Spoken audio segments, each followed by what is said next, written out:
Alors maintenant, on va pouvoir installer Bootstrap. Alors le petit souci dont je me suis rendu compte, c'est que si vous cherchez à utiliser Bootstrap View, vous risquez d'avoir des problèmes, puisque Bootstrap View, pour l'instant, n'est pas encore compatible avec Vue numéro 3. Et si vous suivez les instructions que vous trouvez là, sur Bootstrap View, vous allez avoir un problème au moment de l'installation. J'ai un petit peu galéré avec là, donc je vous conseillerais pas d'utiliser Bootstrap View, à moins que vous soyez en vue 2. Alors je vais vous montrer d'ailleurs si vous voulez chercher, alors je vous montre, hein, au passage, nous on est donc sur vue 3.2.31 maintenant. Et si je cherche Add Bootstrap View to View 3, vous allez voir que on a quelques petits soucis dessus. Voilà, si je cherche là, papaparam, voilà. At this time, Bootstrap View does not support View 3. Par contre, dans le futur, ça marchera. Mais pour l'instant, ce n'est pas le cas. Euh, D'ailleurs, même si je regarde, voilà, Getting Started, si vous regardez là,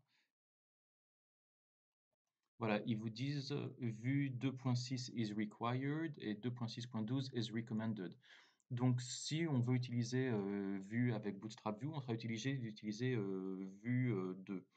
Alors, ce serait dommage de faire ça parce que moi, j'avais éliminé Vuetify. Moi, à la base, je voulais utiliser Vuetify et finalement, j'avais décidé que j'allais pas le faire parce que justement, Vuetify avait exactement le même problème, c'est qu'il ne supportait pas Vue 3 et uniquement Vue 2. Donc, c'est un peu dommage. Donc, on va abandonner Bootstrap View.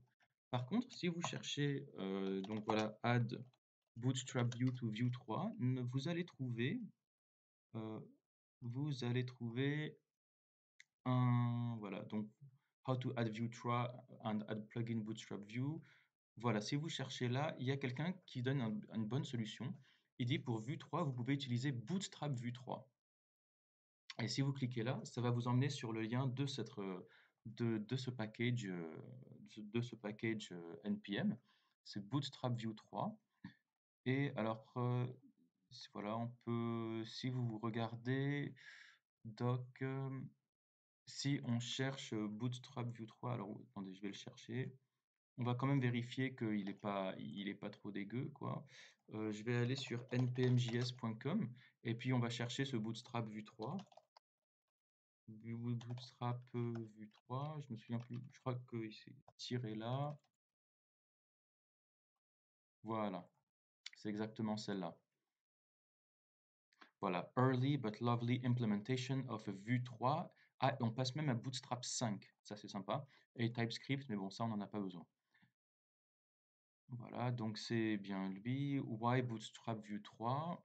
Voilà, bah, il nous dit bah, pour l'instant, tant que Bootstrap Vue ne supporte pas Vue 3, bah, on va être obligé d'utiliser voilà, celui-là.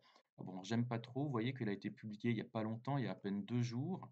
Weekly downloads 1755, c'est pas beaucoup. 2 pull requests. Autant vous dire que c'est pas un très gros truc. Cela dit, je pense qu'il n'y a aucune raison pour que ça marche pas. C'est très proche de. Normalement, c'est très proche de Bootstrap View. Voilà. Je pense qu'il n'a pas dû apporter beaucoup de changements. Par contre, je vois 19 issues. Je vais quand même cliquer là pour voir les issues dans GitHub. Est-ce qu'il y a des trucs qui ont l'air, qui font peur?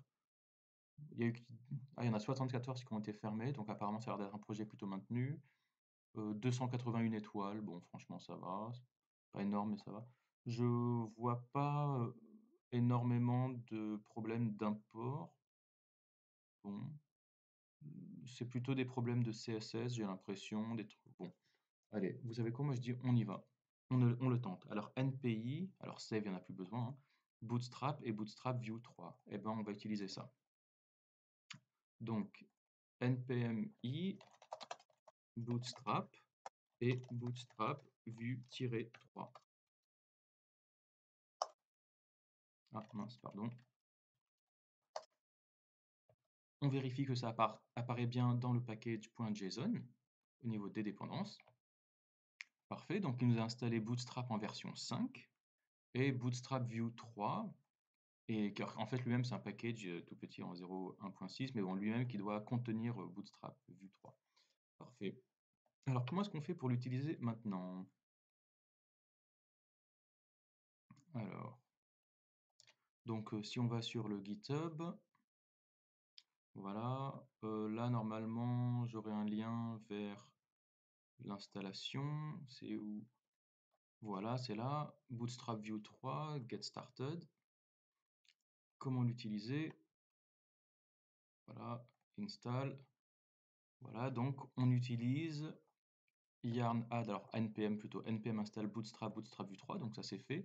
Et ensuite, voilà, on va utiliser donc import create app from view, donc nous on l'a déjà.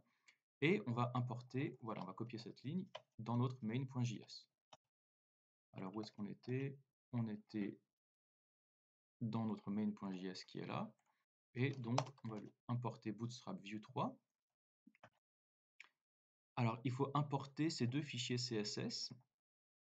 Alors, optional since every component import their bootstrap functionality, the following line is not necessary. Import bootstrap. Bon, bah, dans ces cas-là, on ne le met pas.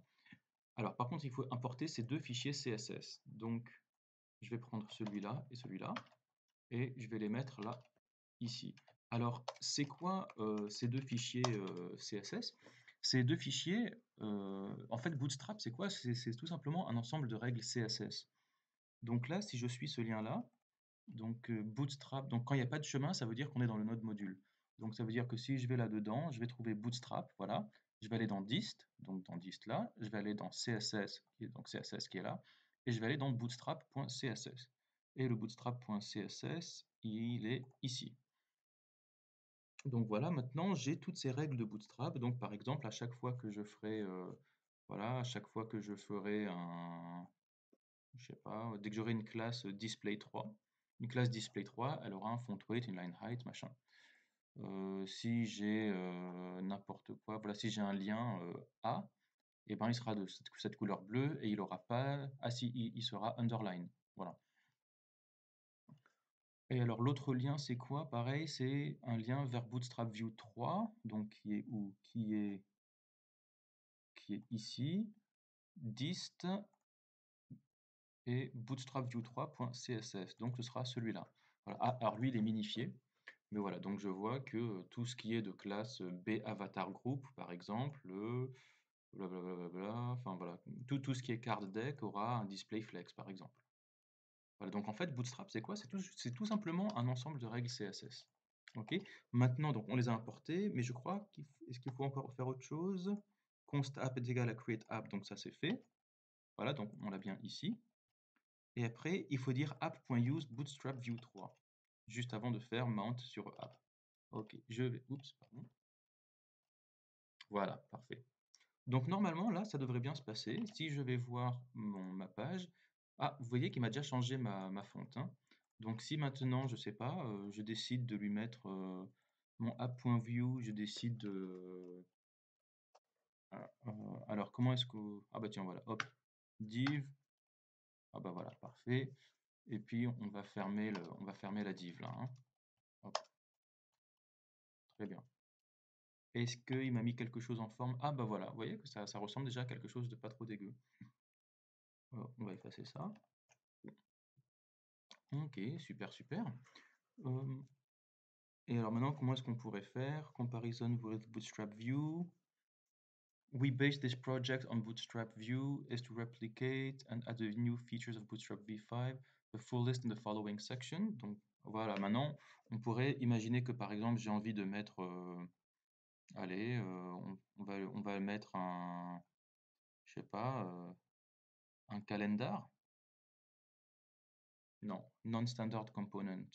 Ah, il n'est pas complètement compatible, hein, alors bon, c'est pas très grave. Si je prends, allez, un drop-down.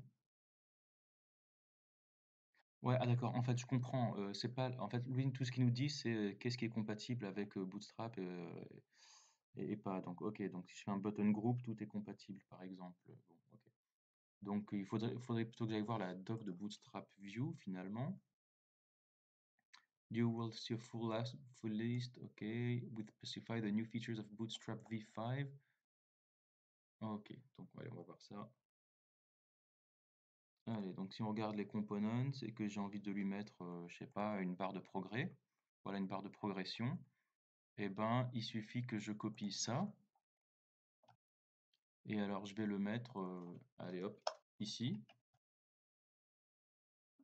Et normalement, sur ma page, voilà, j'ai des barres de progrès. Alors, qui sont pas très belles, mais qui existent. Par contre, c'est bizarre, c'est pas exactement les mêmes, hein. Voilà, bon, je les ai retirés. À la place, vous voyez, j'ai pris, voilà, là, un checkbox là. Donc voilà, si je copie cette checkbox et que je mets donc là, voilà, hop, je mets ça ici. Maintenant, si je regarde, voilà, j'ai bien des checkbox. Qu'est-ce que je pourrais utiliser? Range. Ah ouais, c'est pas mal ça, une range. Voilà, si je copie ça, que je le mets en dessous, normalement ici, voilà, j'ai un range. Qu'est-ce que je pourrais utiliser? Input group. Ah ouais, tiens, ça a l'air pas mal ça. Hop, je copie, je le mets là. Voilà, et puis j'ai un formulaire, voilà, pas trop mal. Vous voyez, donc en fait, on peut maintenant fabriquer tout assez vite. Et puis si j'ai envie de modifier un machin, il faut que je rajoute mes propres règles CSS. Mais bon, voilà, on a réussi à mettre en place un Bootstrap Vue 3. J'espère que ça marchera bien, qu'on pourra bien utiliser cette librairie. Euh, mais bon, voilà, en tout cas, on va pouvoir tout effacer là et puis redémarrer à zéro. Donc voilà, hop, on va effacer tout ce qu'il y a dans le template. Hop, et on va lui dire, alors on va juste remettre le titre.